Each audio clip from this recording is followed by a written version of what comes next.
Danny McCoist and John Champion. Thank you, Seema. Good afternoon, everyone. So it is the day when we find out if, as Pelé suggested nearly half a century ago, the axis of world football is ready to tilt in the direction of Africa.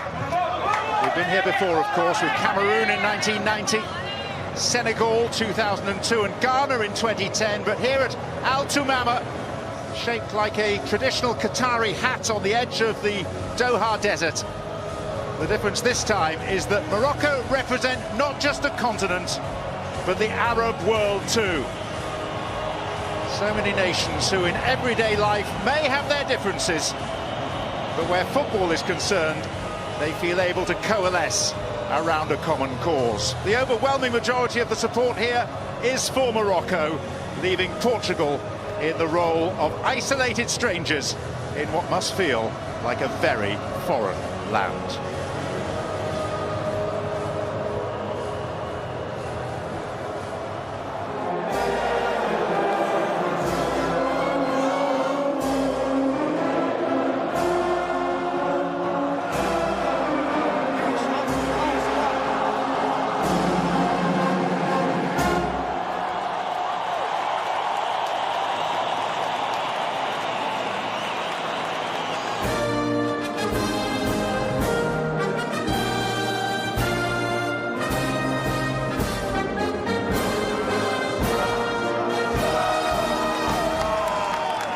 We may get to see history, we'll almost certainly witness hysteria.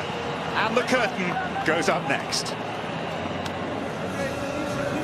The eighth and last match to be played at Al Tumama, where Morocco have already beaten Belgium and Canada, and now have their sights set on Portugal.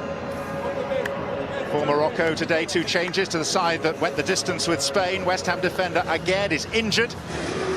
Police on traffic duty outside the stadium were shivering. Reg Ragui, who stopped Santos, who made one of the biggest calls of his long career. In early towards the diving figure of João Felix. Morocco are looking across towards the linesman, who signals for a corner. Yep, it wasn't happening any of it. 5 inside the penalty area for Morocco. And the header by En Nassiri. I think that's a chance, you know. And I think he knows it. Hakim Ziyech.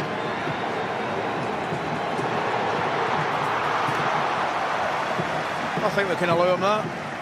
First time he's received the ball in a wider area.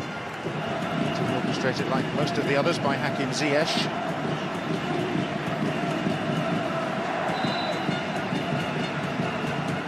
En Nassiri going in. Gets across, doesn't he? Ruben Dias, Ruben Neves. Trying to find Otavio, it falls for João Felix! It's a deflection, isn't it? Wow!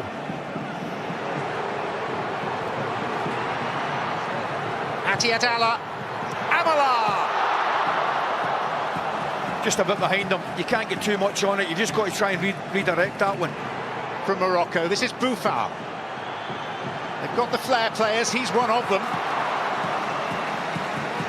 Yeah. Oh, first time by the silky João Felix. And he knows it's a chance, it's certainly a half chance. Atiat Allah. Nesri! Goalkeeper at fault, no question about that. But more pertinently, Morocco are first to strike. Well, he just wants it, doesn't he? He just wants it. Atiat Allah puts the ball across into the dangerous area. Goalkeeper Costa, he's got to come for it. Once he comes for it, he's got to get it. But boy, did Nesri want it. I think as Diaz just takes his eye off it a little bit because he sees the goalkeeper coming. Bruno Fernandes. Goalkeeper was getting nowhere near that. What an effort that is. And he means it. Don't you worry about it, he means it. 3 against 3 here. Oh, it's a right foot finish all day. What a break. Weight of the pass is perfect. It has been quite the closing stages to this first period, which ends with Portuguese protests. And Morocco following in the footsteps of Cameroon and Ghana in taking the lead in a World Cup quarter-final. As others were unable ultimately to see it through, they came mighty close. Cameroon in 1990 within 8 minutes of beating England in Naples. Coming to a couple of late Gary Lineker penalties. Johannesburg, Asamoah Gyan's penalty hitting the bar late in extra time.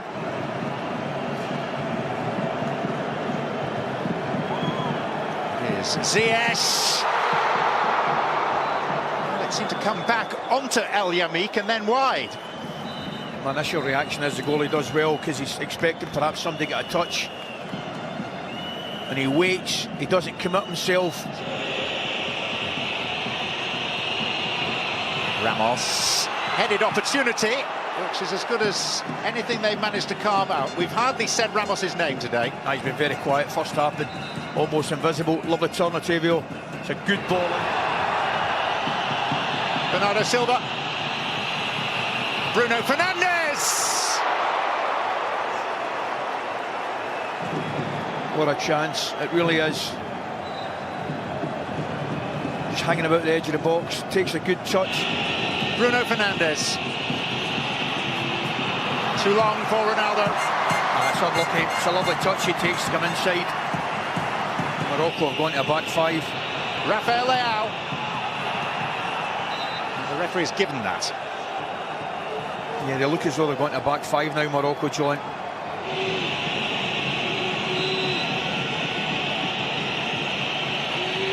Bruno Fernandes. Oh, Bernardo Silva was on the stretch. It was the right ball. Presented back to him. And Felix! Bono with a vital, critical flick. It's a strong header out by Dari. And now it's a free kick to Morocco. And a yellow card too for the foul. For Atia Allah, because he must think he's offside. He knows Atia Allah's not offside. It's Ronaldo! And it's Banoun that helps guard his goalkeeper. That's a chance. What a chance. Very similar feel to this now. And of course, it's not just Africa. Chidera's going to be sent off here, by the way, for a second yellow card. And that adds another late twist here, as he could. And here's Abou Klal. And Zakaria Abou. Rafael Leao and Pepe. How's he miss it? I mean, how does he miss it?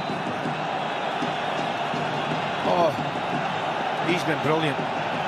But how does Pepe miss it?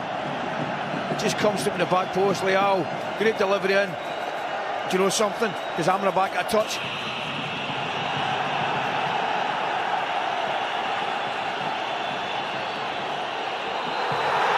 History and hysteria. A genuine tilt in the axis of world football. Because Morocco have smashed through that glass ceiling and are the first African nation to reach a World Cup semi-final. Ronaldo is exiting the stage in tears. His World Cup dream surely over forever.